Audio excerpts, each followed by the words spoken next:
بسم الله الرحمن الرحیم.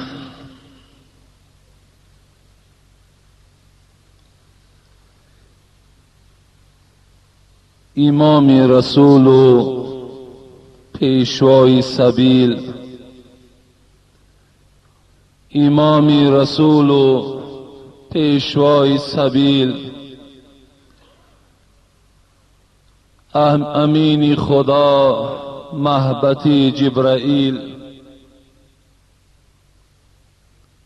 کلیمی که چرخی فلک تور اوست، همه نورها پرتوی نور اوست. یتیمی که ناکرده قرآن درست، کتابخانه چند ملت را بشست.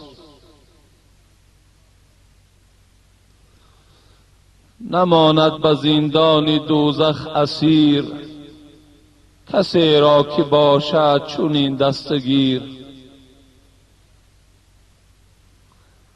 نماند به زندان کسی در گرو، که دارد چنین سیدی پیش رو.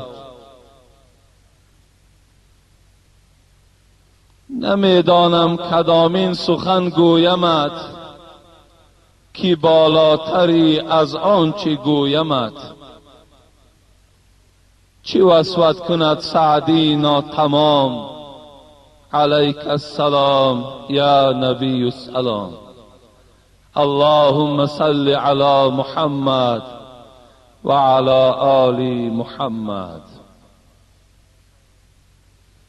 حضرت میگوید نمیدانم کدامین سخن گویمت، از کدام جمله، از کدام برنامه در اطراف تو من سخن گویم.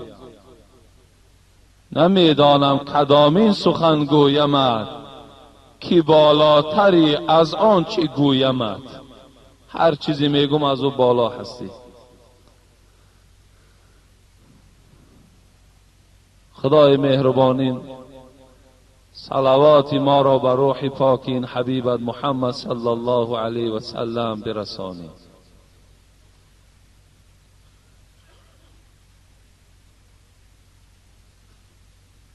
پیش از آنی که موعظه امروزه را اعلان کنیم، یک جایه با شما دعا میکنیم که خدای مهربان امروزه عبادت های ما را، علل خصوص این نماز جمعه ما را ضایع مگرداند و خداوند این عبادت های ما را به درگاهش مقبول بگرداند.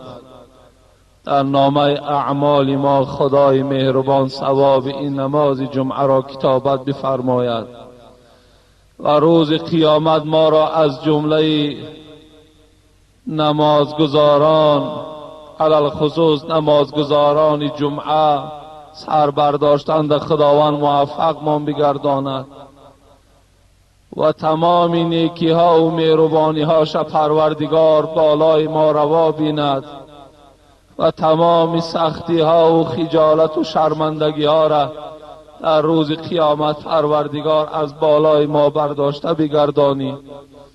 گذشتگان ما را خدای مهربان رحمت و مغفرت بگردانی.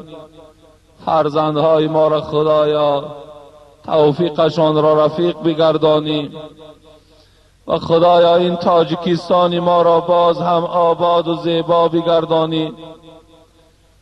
رئیس جمهور که برای بهبودی این ملت تاجیک، برای این دولت تاجیکان سعی کوشش دارد، خدایا ایشان از کل آفتهای زمینی و آسمانی در حفظ و امانت نگه بداری.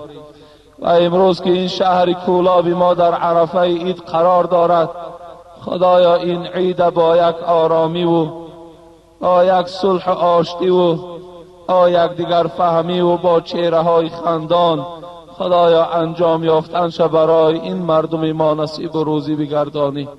ربنا فاغفر لنا ذنوبنا و کفر عنا سیئاتنا و توفنا مع الابرار برحمتك یا ارحم الراحمین.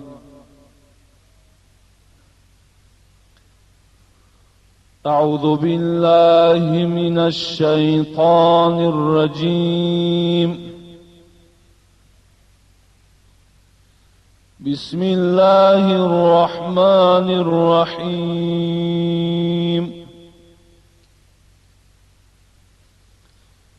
وَلَنَبْلُوَنَّكُمْ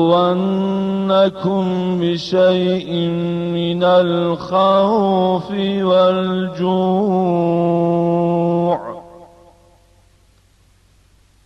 وَالْجُوعِ وَنَقْصٍ مِّنَ الْأَمْوَالِ وَالْأَنفُسِ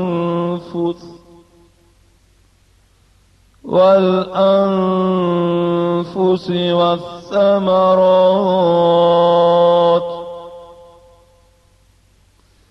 وبشر الصابرين الذين إذا أصابتهم مصيبة قالوا إنا لله وإنا إليه راجعون.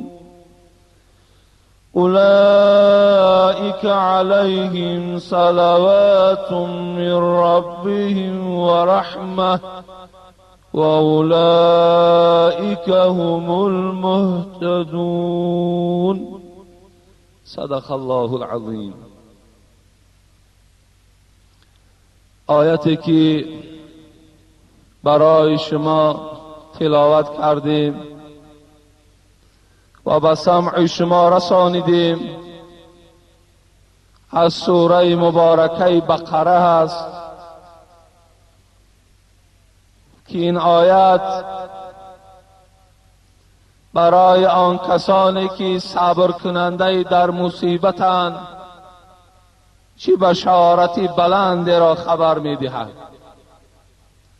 از این آیت تلاوت شده برای ما معلوم شد که موضوع امروزه ما صبر در مصیبت و صبر از معصیت می باشد. صبر به سه قسم تقسیم می شود. صبر بر طاعت می شود، صبر از معصیت می شود، صبر در بلا و محنت می شود.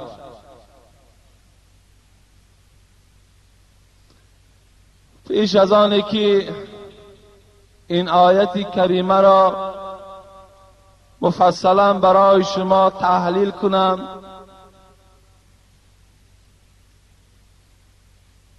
می خواهم که یک چند مصرع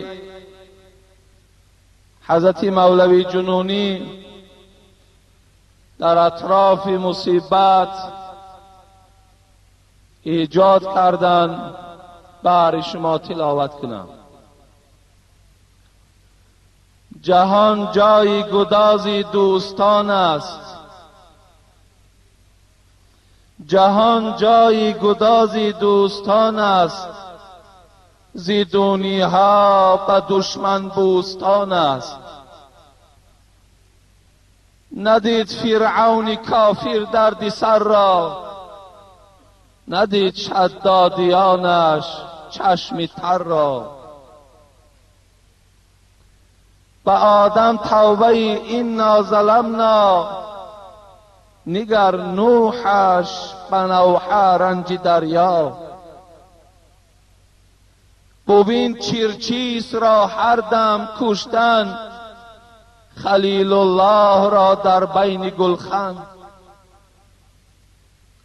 تنی ایوب با کرمان گرفتار، چیسان بالود قومش داد آزار. به فرق زکریایش اره تیز، بیاض گردن یحیاش خونریز.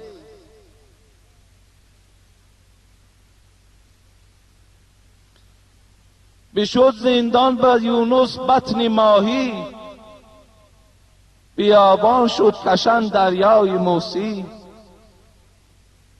حبیبش را کند خونریز دندان، عدوان را کند چون کلب خندان.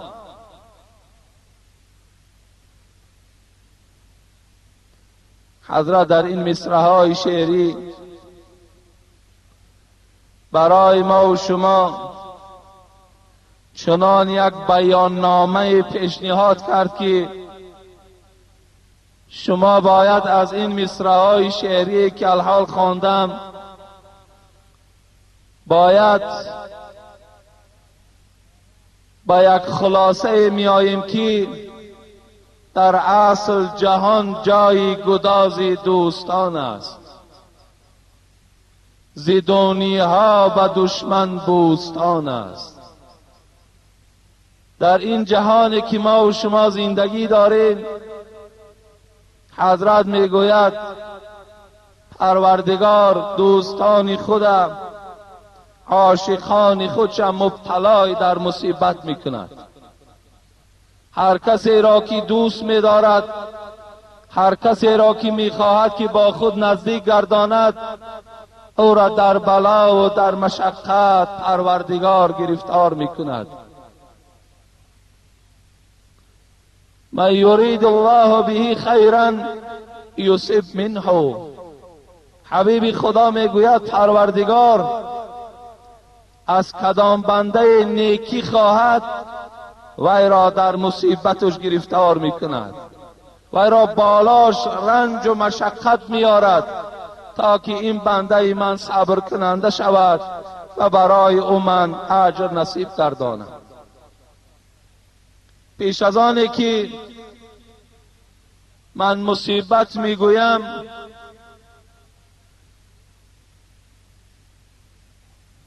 بین مرحمت حضرت، مرحمت مرحمت.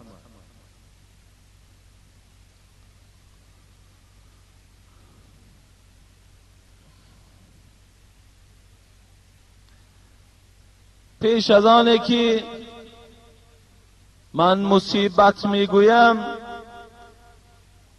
شما برادران عزیز شاید فقط در خیال گذرانید که پدر و مادر شما وقتی از دنیا میگذرد همین از مصیبت و بس.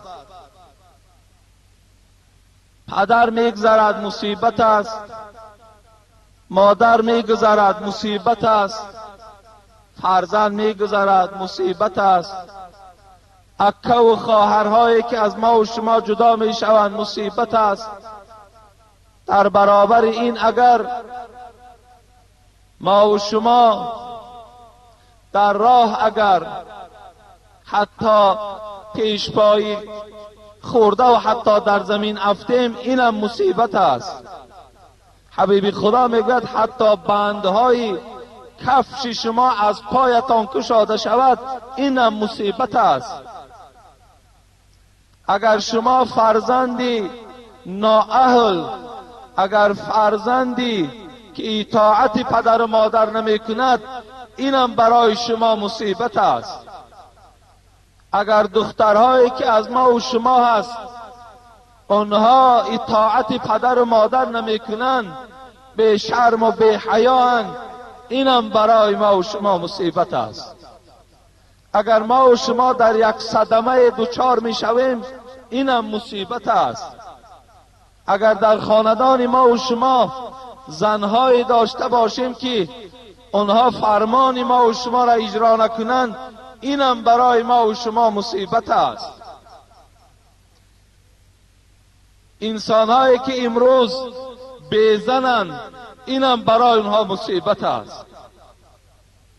انسانهایی که امروز از طاعت پروردگار دور هستند، اینم مصیبت است. همه این مصیبت است. از این خاطر برای در بعض اینها باید ما و شما صبر کننده باشیم و از بعض اینها برای خلاص شدنش از پروردگار ما باید که یاردم طلب کنیم. چگونه که پروردگار در قرآن یا ایها الذین آمنوا استعینوا بالصبر والصلاة ان الله مع الصابرین. پروردگار میگوید وقتی بندگان من شما وقتی در یک مصیبت، در یک بلا و رنج و مشقت گرفتار می شوید، به سوی پروردگارتان یاردم طلب کنید، از پروردگارتان یاردم طلب کنید. البته چگونه ای که من ذکر کردم، رنج و مهنت، عذاب و مشقت بالای ما و شما البته به البت می آید. این انسانی را که پروردگار اینقدر وصف میکنه در قرآن، لقد خلقنا الانسان فی احسن تقویم، ما انسان در بهترین صورت آفریدیم. ما برای انسان فهمیش دادیم، ما برای انسان دست نوشتن دادیم، ما برای انسان خوراک‌های دیگرگون و رنگارنگ جدا کردیم.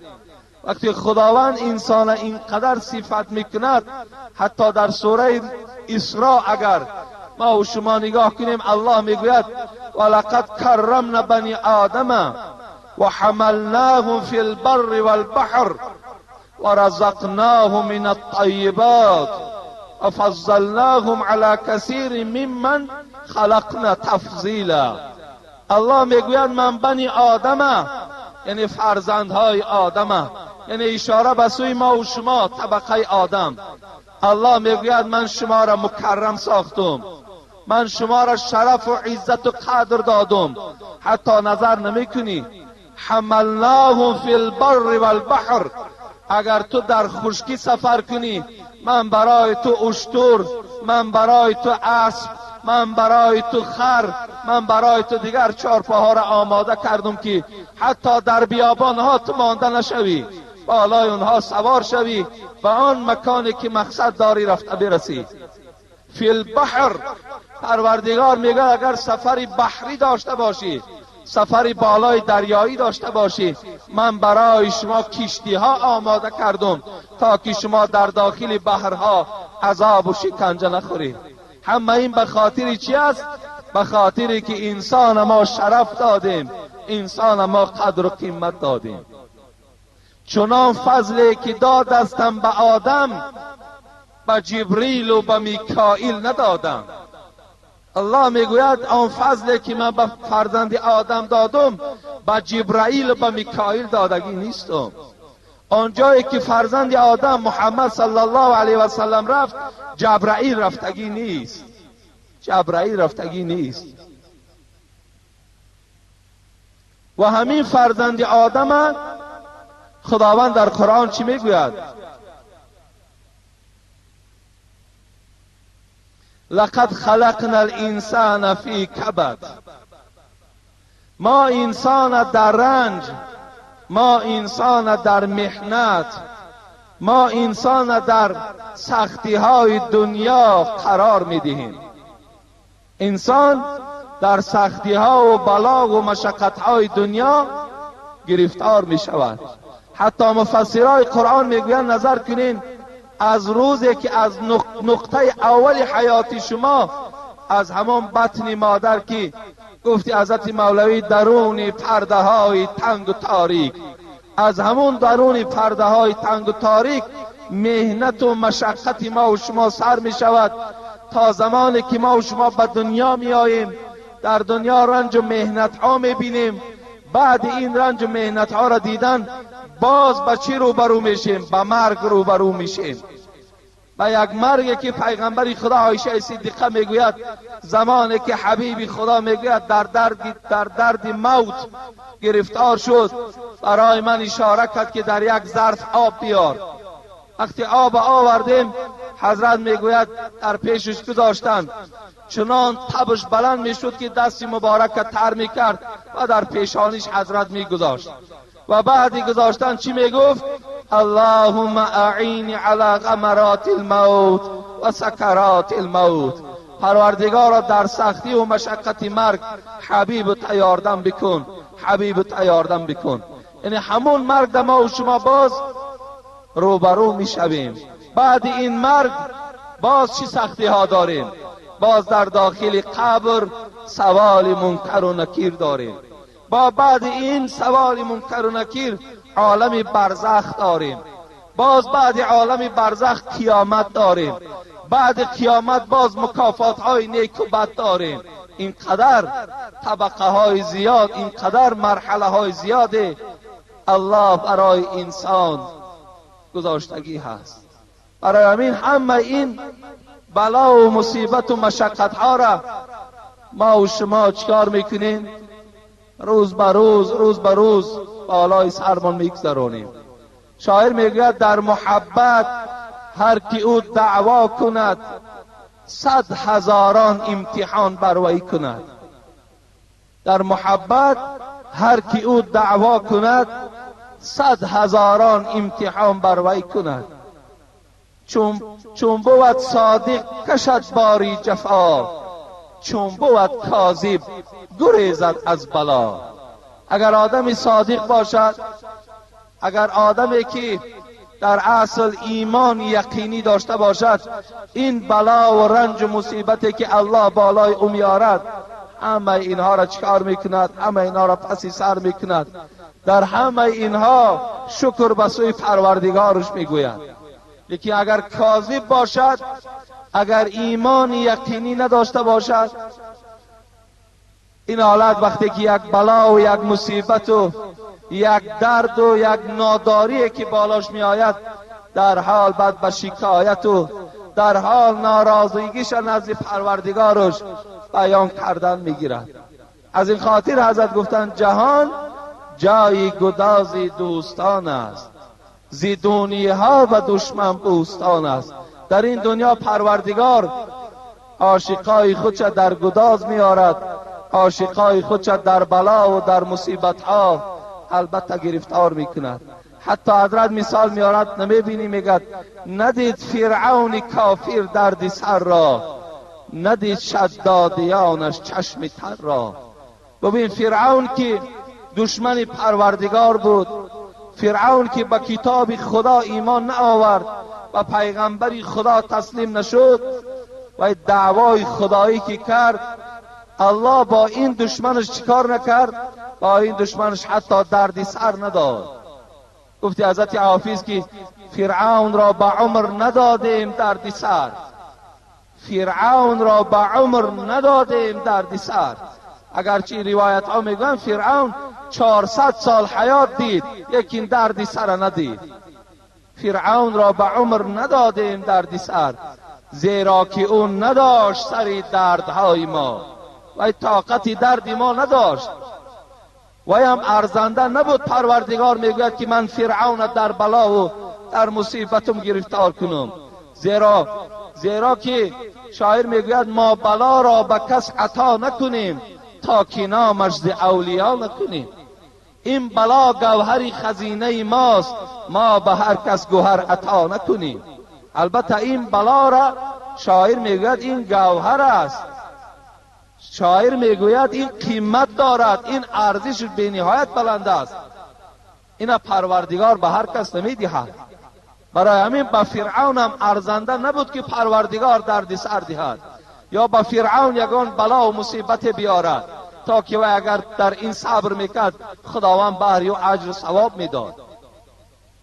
نمرود راز قدرت ما مملکت رسید، قارون غنی ز قدرت به انتهای ما پروریم دشمن و ما میکشیم دوست، کس را چی زهره است بچون و چرای ما. حافظ همیشه صبر کن اندر بلا و غم، شاید که او علاج کند سر دردهای ما. حضرت چی خودشان تسکین دادند، چی اشاره به سوی همه ما و شما کردند که در هر یک بلایی که پروردگار بالای شما میارد، اگر مبادا میشنوی پدرت گذشت، مادرت گذشت، دادرت گذشت، زنت گذشت، کدام اولادت که از دنیا میگذرد، یا دیگر مصیبت هایی که بالای تو می آید، در همه این مجرد شنیدن باید شما کلمه این لله و این الیه راجعون استفاده برید. این است تسبیح هر یک شخصی که در مصیبت گرفتار می شود.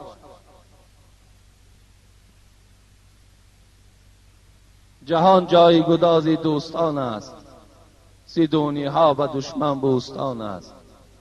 ندید فرعون کافر درد سر را، ندید شدادیانش چشم تر را. ولنبلونکم بشیء من الخوف والجوع. آیتی که از سوره بقره برای شما تلاوت کردم در آغاز صحبت، پروردگار میگوید البته به البته ای فرزند آدم، من تو را در این دنیا آزمایش میکنم، من تو را در این دنیا امتحان میکنم. ببینین این امتحان پروردگار است، این آزمایش است برای شما. اگر شما در این آزمایش، در این امتحان اگر صبر کننده باشین، روی خراشی و روی کنی و داد و فیغان نداشته باشین، برای شما پروردگار چی وعده میکند؟ و ایلا اگر شما روی خراشی هم کنین، اگر شما روی کنی هم کنین، داد و فیغان هم کنید، آن چیزی که رفت و دیگر شما باز پس گرفتن هم میتوانید.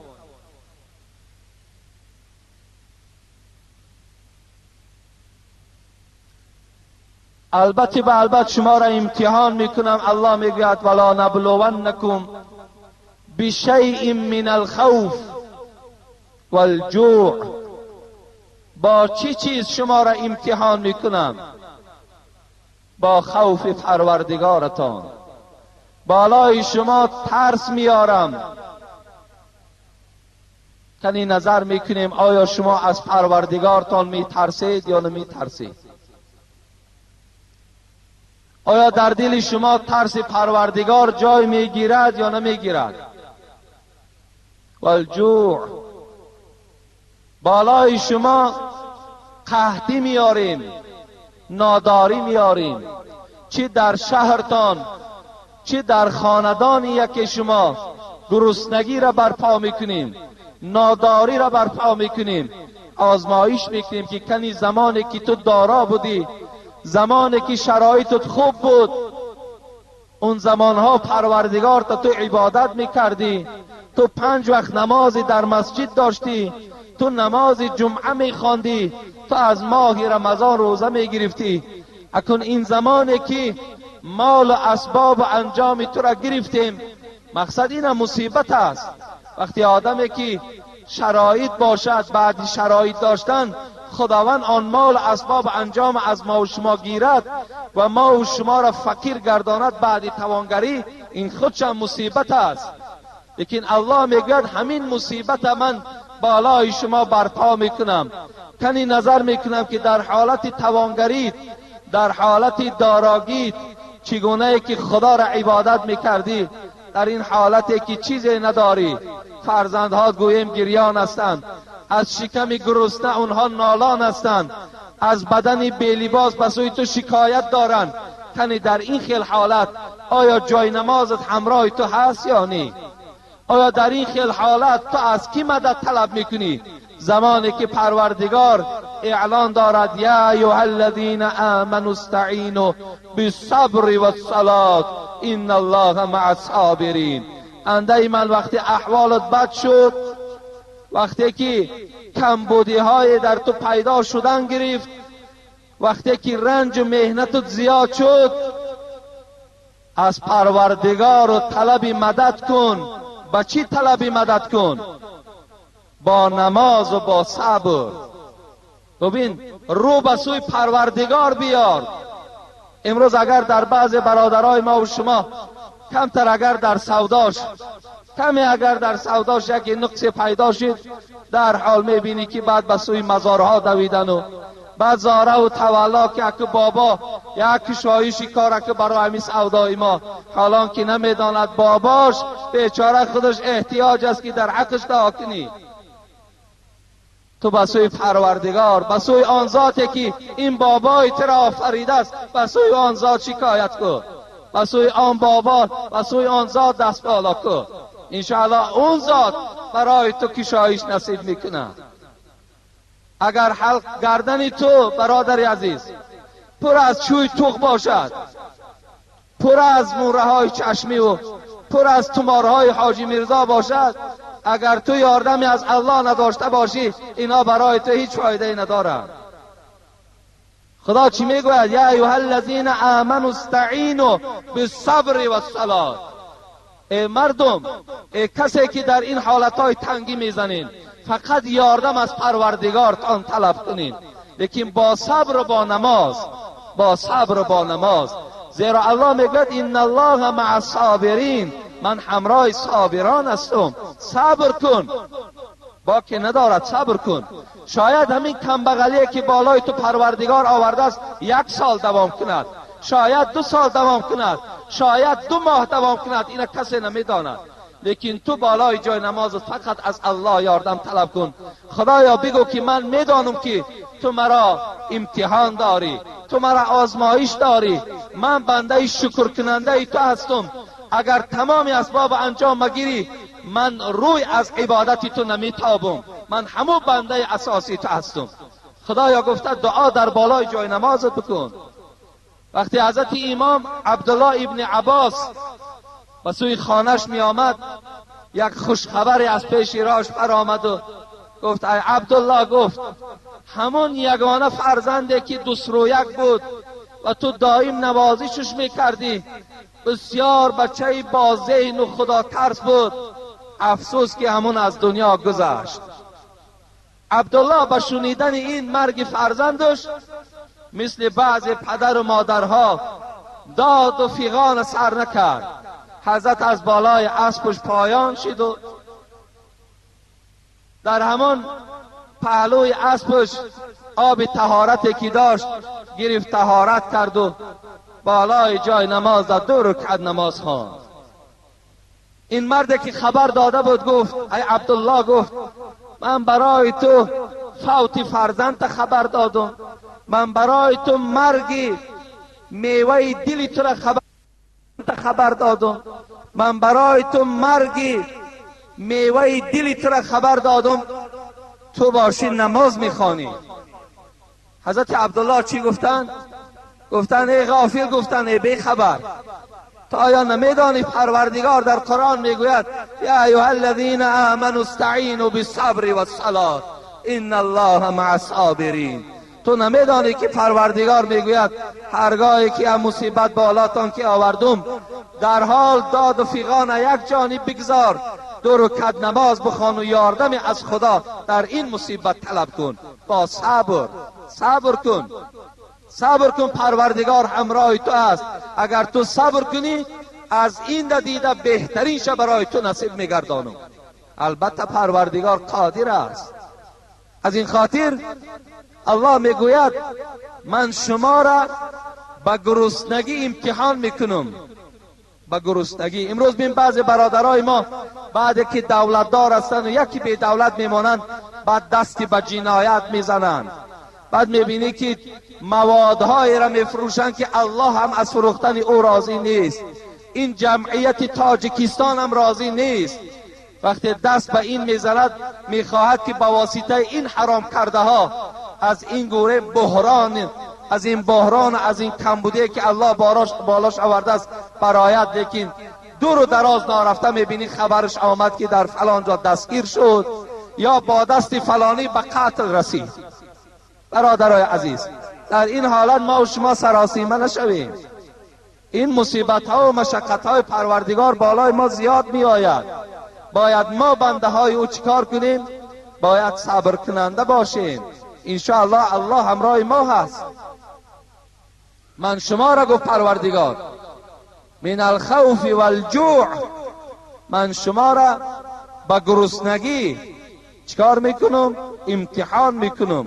یعنی در حالت گرسنگی آیا میگوی که بعضی آدم ها هستن میگن همین نان کی نباشه که نمازخوانی تبینم، حالی بعضی همین یک با یک طریقی گویه همین درشتانه با بعضی هاش مطل آورده است، کدام همون شکم پرورش، کدام انسانی که در نفس خودش دادگی است، میگوید در یک خانه قرآن بسیار بود و یک نان در بالا بود، همون مرده که قرآن خوان قرآن بسیار تل کرد و بالاش برآمد و بعد نان گرفت.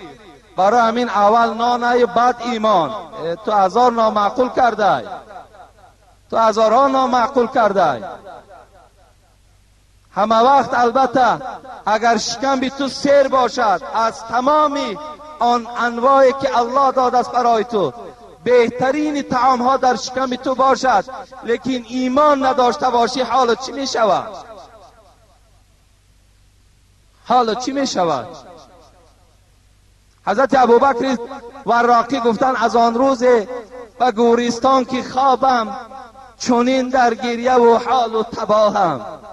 حضرت ابوبکر وراقی که یکی از دوستان خدا بود و تمام جانش در راه خدا بخشیدگی بود، وقتی که در قبرستان حضرت میگد خوابش کردن، وقتی که حیاتش انجام یافت و شاگردهاش که بردن در قبر جاش کردن، شب در خواب شاگردهاش در آمد. همین ابوبکر وراقی در خواب شاگردهاش در آمد. میگد ابوبکر وراقی را دیدم بسیار غمگین بود و بسیار گریان بود، حالا که وی باید خندان میشد، باید که وی حالش خیلی خوب بود، برای در دنیا وی رنج کشیده بود، زحمت کشیده بود برای نعمتهای جنت. از آن روز به گورستان که خوابم، چنین در گریه و حال و تباهم. حضرت به سوی شاگرداش در خوابش گفت ای شاگردای عزیز، گفت این قدر ماهی که من در گورستان خوابم، هیچگاه روز آرام دیدگی نیستم، هیچگاه آبی چشم گفت در همین قبرستان از چشم من کنده نیست، بسیار دلم غمگین است. گفتن چرا ای حضرت؟ گفتند آیا الله به تو معامله ناخوب کرد؟ آیا پروردگار برای تو یگان جزای داد؟ گفت نه. گفت بهترین معامله را پروردگار بر من روا دید، لیکن آن چیزی که مرا در غم انداخته چی بود؟ و گورستان از آن روزی که خوابم، چونین در گریه و حال و تباهم، که هر مرده بیارند سوی گورستان، ندارد ده یکی اون نور ایمان.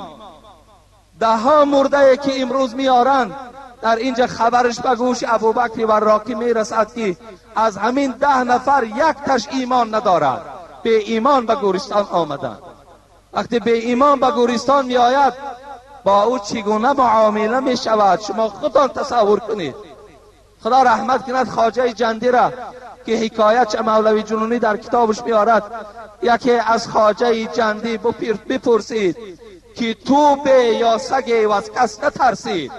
خواجه جندی مثل همین مسجد ما و شما پر شاگردها داشت، تعلیم داد، درس میگو، موعظه میکرد.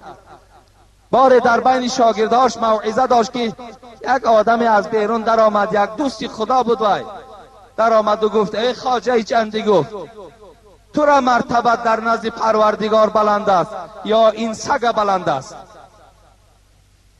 وقتی شاگردها که شنیدن خواجه جندی را این مرد به سگ برابر دارد، خیلی ناراحت شدند. یکی از خواجه جندی بپرسید که تو به یا سگی و از کس نترسید؟ مریدانش دویدن آشکاره که تا آنجا کنندش پاره پاره. مریدا از جاش خیستند، گفتن ای غافل، گفتن ای ناکس، نخواه با طرف این دوستی خدا و کسی این خواجه جندی که هزارها شاگرد امروز دست پرورهای اسلامی دارد، این معامله را تو روا ببینی. حضرت خواجه جندی میگوید به یک راه منع کرد آن جمله را پیر، بگفتا نیستم آگاه ز تقدیر. همه شاگردها را در یک جا منع کرد و پس این دوستی خدا گفت ای دوستی خدا، گفت سوال خیلی با مورد دادی، لیکن من از تقدیرم آگاه نیستم که تقدیرم عاقبتش چی باشد. برای چی اینما الاعمال بخواتیمها میگوید پیغمبر؟ این از جز از این است که خاتمه اعتبار است. مسلمان بودن تو کی بکار است، مسلمان مردن اینجا اعتبار است. حضرت میگوید مسلمان بودن تو چه اعتباری دارد؟ امروز تو سله داری، ریش داری، 5 وقته داری، نماز داری، تهجد داری، خاتمت چگونه انجام میافته باشد؟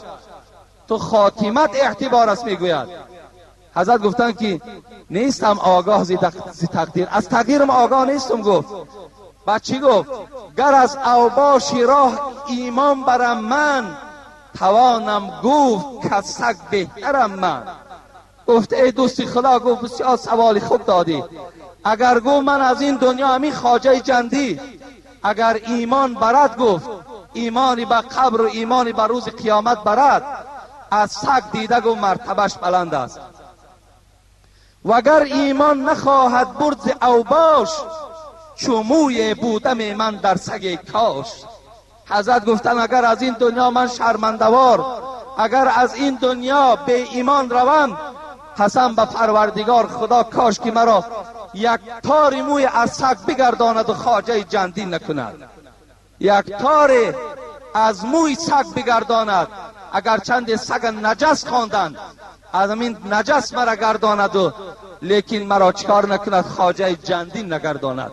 بین برای ایمان آنها چی بهترین جمله ها را برای این شخصانی که امروز نان از ایمان بالا میدانند برای ما و شما این جمله ها را بیان کردند تا که ما و شما این شکم پرستی را یک جا گذاریم و از دنبال ایمان باشیم، از دنبال اسلام باشیم، از دنبال اطاعت پروردگار باشیم.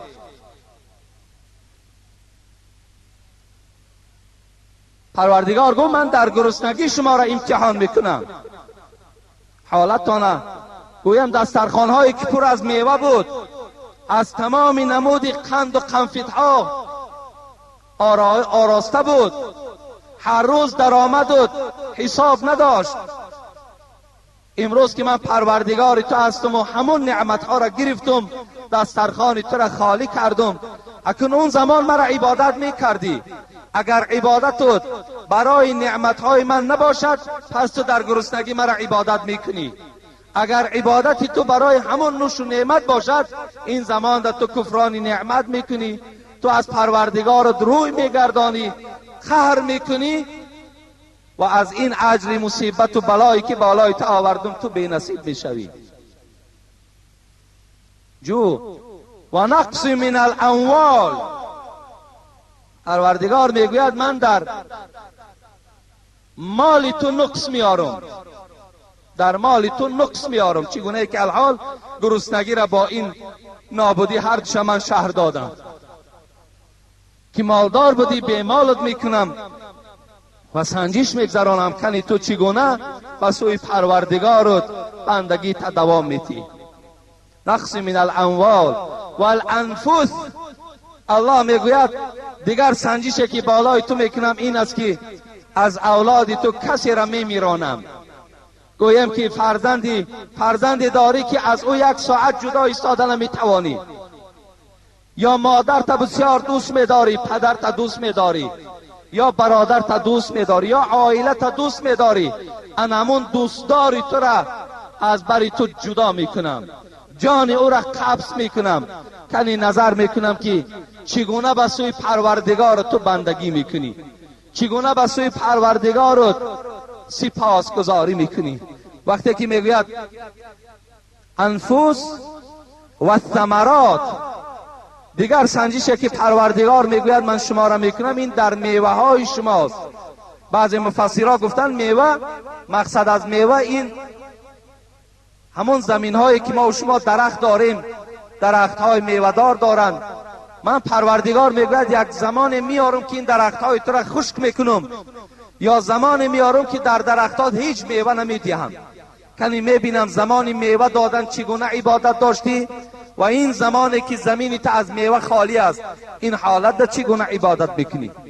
بعضی مفسرها گفتن ثمرات که میوه گفتن اینجا پروردگار مراد این میوه فرزند است، فرزند است گفتن.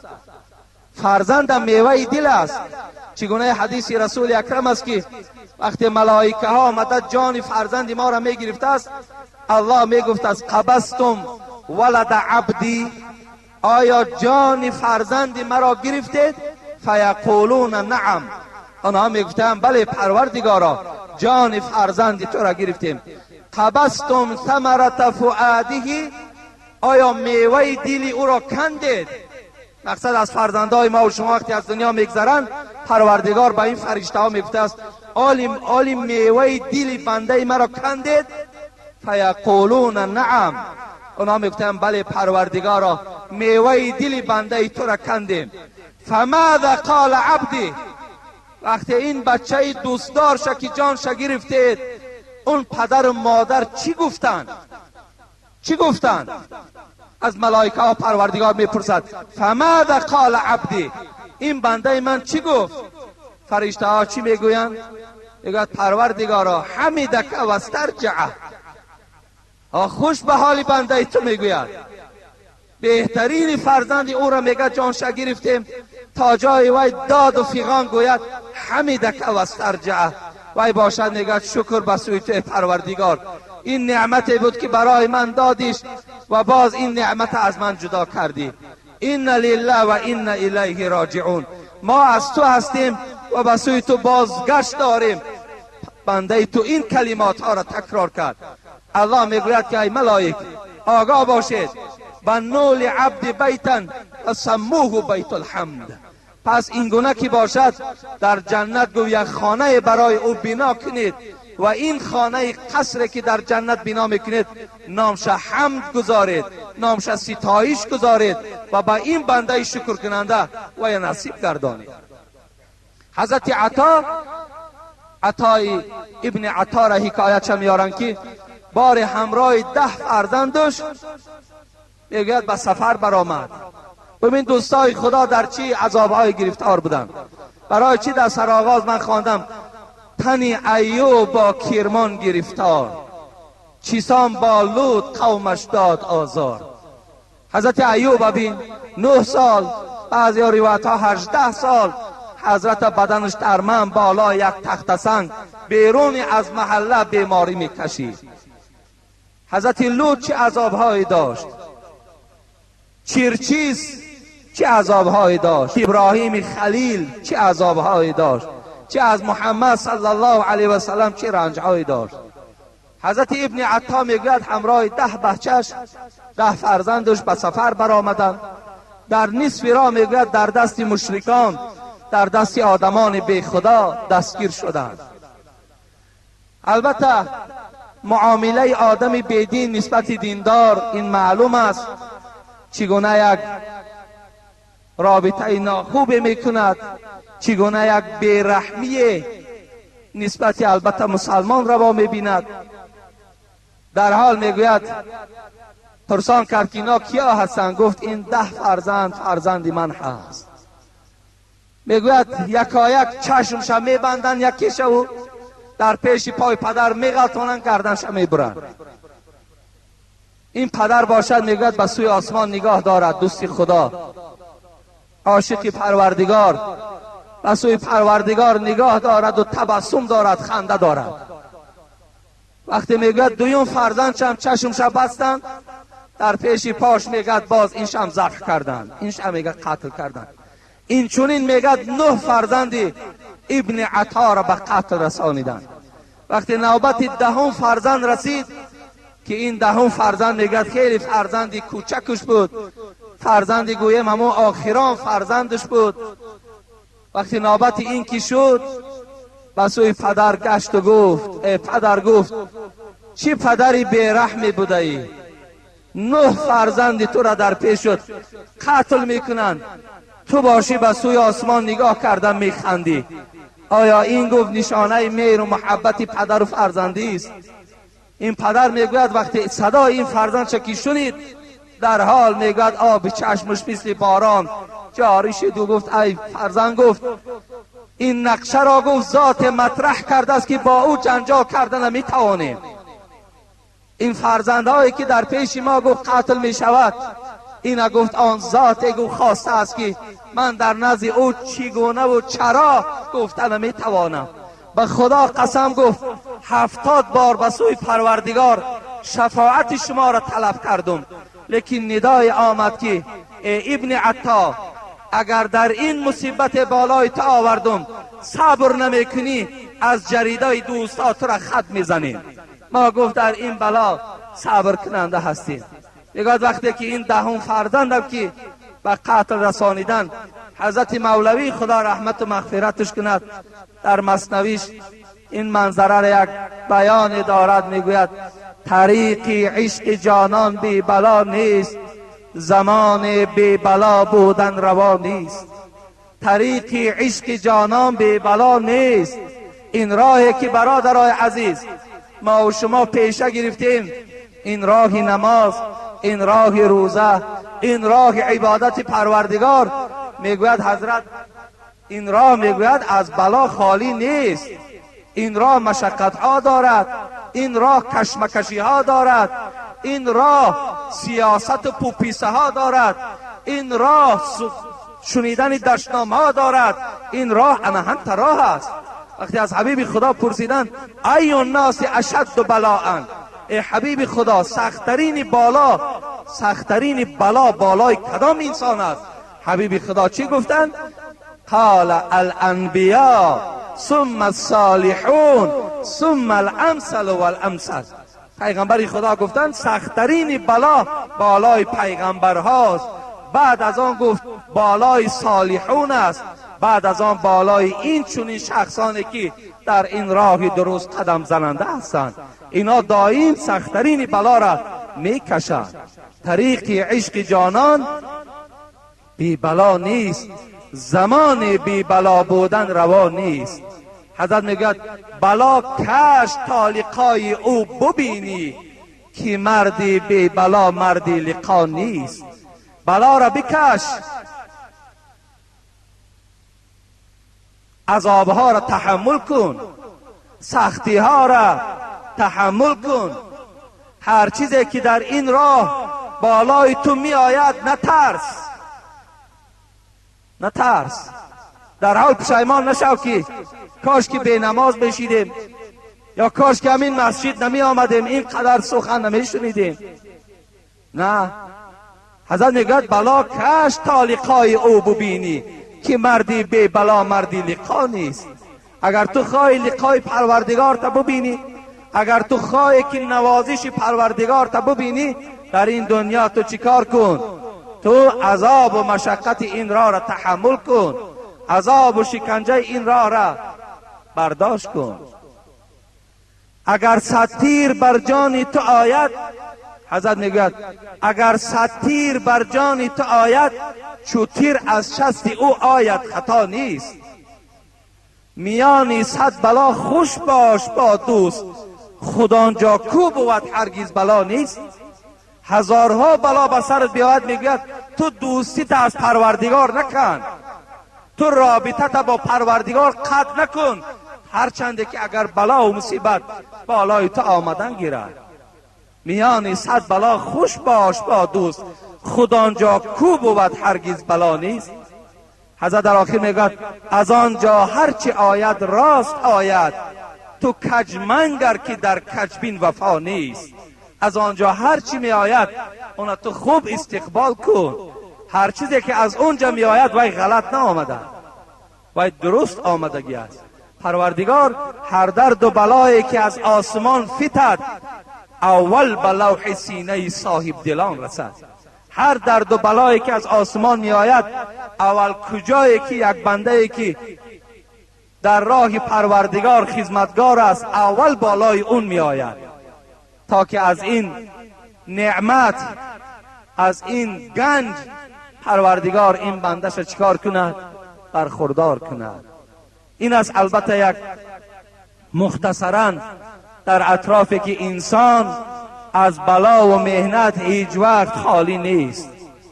ما و شما خواهیم نخواهیم بلا و آفت بالای ما و شما می آید. از این خاطر بهترین صورتش همین است که ما و شما در همه بلاهایی که پروردگار بالای ما می آرد، ما و شما صبر کننده باشیم. و آخر دعوانا عن الحمد لله رب العالمین. انشاءالله ما این موضوع را باز جمعه های آینده دوام می دهیم. و اینجا از بس که مهمان ها البته حضور دارند، فقط می خواهم یگان غزل بهر ما و شما تا گنجایشی و خوانن. باز بعد جمعه انشاءالله قاری ها باز یگان غزل های بهر ما و شما زمزمه میکنن انشاءالله. هر زمان میزند این پیک اجل بر در ما، این صدا نرسد هیچ به گوشی کریما. عزرائیل چنگ به جان میزند ابلیس به ایمان. اسب تابوت سواریم کفن چادری ما. اسب تابوت سواریم کفن چادری ما. از پی رفتنی ما ناله کند خویش و تبار. از همه بگذرد و آه پدر و مادر ما.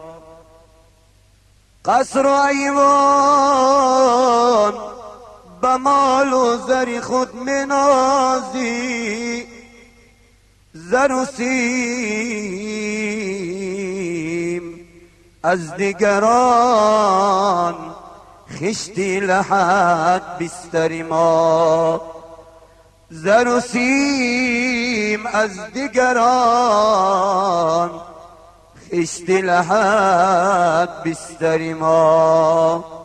از آن روزی که مردن را به چشمی خود ایام بینی. دو چشمی پرخمارت آب حسرت را روان بینی. چی سود است مزر آخیر به پخت آب چکانن. به حلقت می رود یا نه تو او را در گمان بینی. بیاید سله بر دستان برای شست و شوی تو. بریزن آبی گرمه بر سرت هر قطره آب بینی. بیارن مرکبی چوبین درونش راز خوابانن. همه خش و تبار و یار و دوست را در قیام بینی. به بالای سری مردم برندت سوی گورستان. به جنبش همچو گهواره تو او را در تکان بینی. تو چایی کنده بینی ندر باشد ورا دیوار. کفن از گردن افتاده چو مار و کژدمان بینی. کفن از گردن افتاده چو مار و کژدمان بینی. بشینن مردمان صف صف بخوانن آیت قرآن. بشینن مردمان صف صف بخوانن آیت قرآن. دو چشمت کور دو گوشت کر نه آوازی از آن بینی. دو چشمت کور دو گوشت کر نه آوازی از آن بینی. شود روحی تو در پرواز بیاید جانی بی خانه. پسر در خدمت و زن در کناری دیگران بینی. پسر در خدمت و زن در کناری دیگران بینی. علای جامی مسکین چه دل بندی در این عالم. کی تا چشمک زند چشمت نه این بینی نه آن بینی. کی تا چشمک زند چشمت نبینی نبینی. اجل پروایی پیغمبر ندارد، اجل پروایی پیغمبر ندارد، اجل پروایی سیم و زر ندارد. عجب رسم است رسمی آدمی زاد که جانش میرود باور ندارد. بدن هوشیار شوکی دم همین است، زیدم ماندی یقین جایت زمین است. بطاعت ساز کن تو خانه دین، نخوابیده بروی اسب چوبین. تو میمیری و احسانت نمیرد، به سختی های محشر دست گیرد. هزاران درود و هزاران سلام زما بر محمد علیه السلام. برکت خدا به شما. اینجا داملای عزیز از شما احترامانه خواهش می‌کنم در حق طالب علمایی که به خارجه برای تحصیل علم میروند دعای خیر نمایید. با احترام یک گروه مخلصان شما از ناحیه واسه برادرمان محمد سالم از رایان پنجکین در اینجا اشتراک دارد همراه رفیقانش. گفتن در حق پدر و مادر و اهل عائلم دعا کنید خدا نگهشان دارد. چند روز است برای آبادی همین شهر کولاب ما و شما در همین کولاب خدمت دارند و در این مسجد ما و شما اشتراک دارند. برادر خورشید و عبدالمجید، این برادرای خورشید عبدالمجید که همین قالینه که بالاش نشسته ایم الحال باز از خیراقون برای پهلوی مسجد مانم قالین ها را روان کردن. گفتن در حق من دعا کنید به هفته آینده انشاءالله این پهلوی مسجد هم از همین قالین ها انشاءالله باز آباد و زیبا می شود. خدا نگهشان دارد. خیلی همتی بلند است، باور کنید خیلی همتی بلند است. هست دولتدارایی که باور کنین دلاور نمیشه قطعیشان یک صحبت کنی، یک پیشنهاد برای آبادی مسجد کنی. برادر حاجی سعید آحامید از کوهدامن یک قابچه گندم صدقه آوردن برای این محله. حالی ما صدقه را همینجا تقسیم میکنیم، یک قابچه صدقه میارن تقسیمش میکنیم و با بعضی جاها همین قابچه صدقه را تقسیم کردیم و بعد یک آدما پیدا میشن خیر که صاحب گندم شده که یک دهن نان که حالی بیچاره 5 کیلو گندم از صاحب شده نشده که الکه هر طرف اشاره سر میشه که نان که کی صاحب نان شده که او شاو تلفن میکند یک بچه میگد که داملا میگد همین کلکی بین در روسیه زندگی دارد، روسیه کار میکنه این بچه های خمانن همین کلکی میگه حلاله یا حرام؟ او کلکی حلاله. برای چی گفتم میپرسی؟ گفت همینجا بغیر کلکی قوتم دیگه در هیچ خریدن نمیرسه. ببین اوجا کلکی میخره جمعی آمد رسید و هفتم و چهلم و پنجشنبهگی سر میشود. همه منتظر اما $1000 و $500 هم بیچاره. همین رسیدن همین کدامش پرسین. من را از روی انصافی خودم به شما گفته ایستادم. همش بیمارم بیچاره، همش کسلیان. بگذار همون سومی آوردگیشان خودشون تبابت کنن. کمی ما و شما انصاف کنیم. میخریم بعد تنمان صحت باشد میخریم، تنش صحت شود بعد دفعه دیگر رویش بکنیم فقط به خنمانم میاره میشینه میخریم.